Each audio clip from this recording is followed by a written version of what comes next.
We turn to Ukraine now. Donald Trump, the US president, appears to have handed a strategic advantage to the Russians.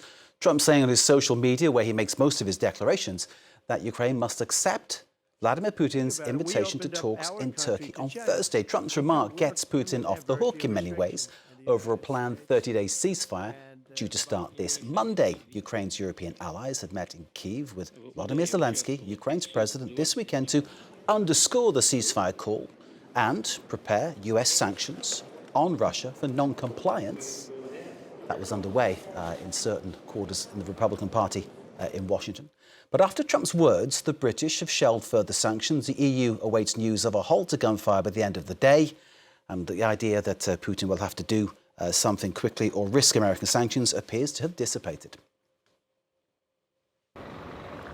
The Kremlin insists that President Vladimir Putin is serious about peace talks and is ready for the resumption of direct negotiations, but without any preconditions. Our approach is aimed specifically at finding a real diplomatic settlement to the Ukrainian crisis, eliminating the root causes of the conflict and establishing reliable peace. And it was met with understanding and support from the leaders of many countries. It was the first word from the Kremlin since Ukrainian President Volodymyr Zelenskiy made a direct address to Putin on Sunday night, saying he would be waiting for him in Turkey on Thursday personally, but expected an immediate halt to the fighting. We expect a ceasefire. This proposal is on the table, a full and unconditional ceasefire, long enough to provide the necessary basis for diplomacy, which can bring peace much closer. Instead, Ukraine woke to more drone attacks on Monday morning. And Russia released this footage of what it says shows artillery units firing at Ukrainian positions. In the capital, civilians lacked faith in the diplomatic process. Putin does not want to end this war. He wants to destroy both his population and our population. International leaders, however, continue to ratchet up the pressure on Moscow. EU representatives met in London on Monday and vowed to step up European efforts to support Ukraine and strengthen its armed forces, including foreign ministers from France, Germany, Poland and the UK, whose leaders proposed an unconditional ceasefire ultimatum in Kyiv on Saturday, one the Kremlin effectively ignored. But the US president is projecting optimism. Over the weekend, he pressured both Ukraine and Russia to agree to meet and said Monday he believes the talks in Turkey will lead to very good things, and he may even attend himself.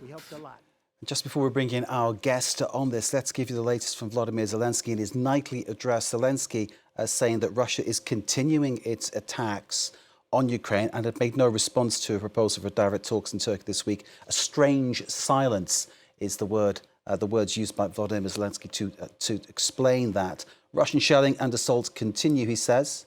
Moscow's remained silent all day regarding the proposal for a direct meeting. A very strange silence. Let's bring in Peter Zalmayev from the Eurasia Democracy Initiative. Peter, always a pleasure to have you here on France 24. We value your time and your presence. Sir, do you think there's any hope of progress should there be a head-to-head meeting on Thursday in Turkey? Not necessarily, other than Donald Trump's wishful thinking. We see how inadvertently, and this is not to say that Donald Trump is acting necessarily on behalf of Vladimir Putin, but he's once again inadvertently come to the rescue of Vladimir Putin, who has been facing this ultimatum from Donald Trump himself, and later and now from European leaders to accept this proposal of a 30-day ceasefire. Well, he ignored that, and he proposed this meeting in Turkey. So Donald Trump, apparently not to appear weak, jumped on it because, increasingly he's looking like a weakling. He's, Vladimir Putin is continuing to run circles around Donald Trump, and Donald Trump, after this fiasco with the tariffs, etc., cannot afford to continue looking weak. So he, kind of latched onto this idea that this may be a breakthrough. But we've been here before, Mark. You remember, we've talked throughout these 3 years with each other, and we've analyzed this, and we remember how a few weeks into the war, in March and April 2022, the two parties already met in Istanbul, and we saw how it ended. I see no indications that Vladimir Putin is willing to bring any other formula to Istanbul than the de facto capitulation of Ukraine. And what about Trump's decision to speak out the way he did today, saying that Ukraine really needs to go and talk to the Russians in Turkey, undermining what the European allies had come up with at the weekend and somehow playing into Vladimir Putin's hands?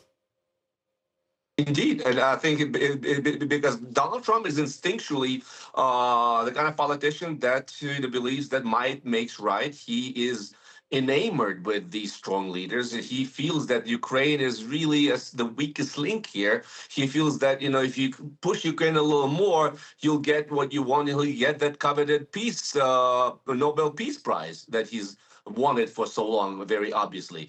And he doesn't really apparently care whether it will be on terms of Ukraine's capitulation or any other way, as long as he can claim the mantle of a peacemaker. On the other hand, Ukraine is also in between a rock and a hard place. It cannot afford this repetition of this horror show that we saw in the Oval Office and appear to be the recalcitrant party that resists any appeals to common sense and to peace. So it kind of had no choice but to go along. But Zelensky, I think, upped the stakes by saying, well, I'll be there in person. Now it's up to Vladimir Putin to say that he'll be there in person. And finally, Donald Trump has hinted that he might actually be there as well. There's a weak hope we have that that might increase pressure in turn on Vladimir Putin. We are involved in this three-sided kind of chessboard game that is going on.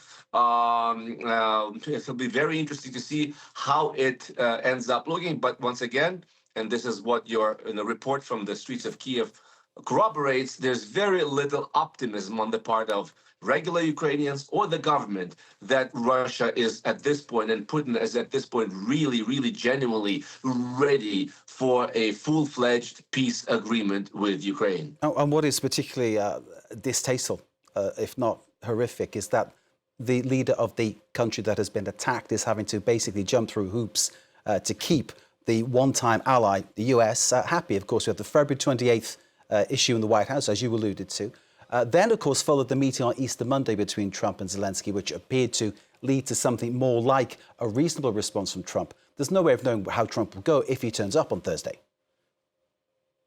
Oh, indeed. And that's already affecting. We see the European policy on Ukraine. The four leaders show up in the Ukrainian capital. They put forward a proposal / ultimatum to Vladimir Putin. And now they can't really they don't feel secure in following up on their own ultimatum after Donald Trump went around their backs once again and engaged directly with Putin, threw him a lifeline, violated and ignored his own ultimatum of a 30-day ceasefire. And now we're once again at square one. Whatever's going to happen, we just simply don't know. Once again, we're holding out the hope that since Vladimir Putin is genuinely not interested in ending this war anytime soon, that Donald Trump will finally see the light. He will finally put his money where his mouth was. If you remember, Mark, during the election campaign, that if one of the parties doesn't play ball with me, I'll make it hurt. And he promised that he'll give Ukraine more weapons than Biden ever did. Well, let's see if that happens. Peter Zalmayev of the Eurasia Democracy Initiative, as always, thank you very much for joining us from Kyiv. Do take care, and thank you once again, Peter.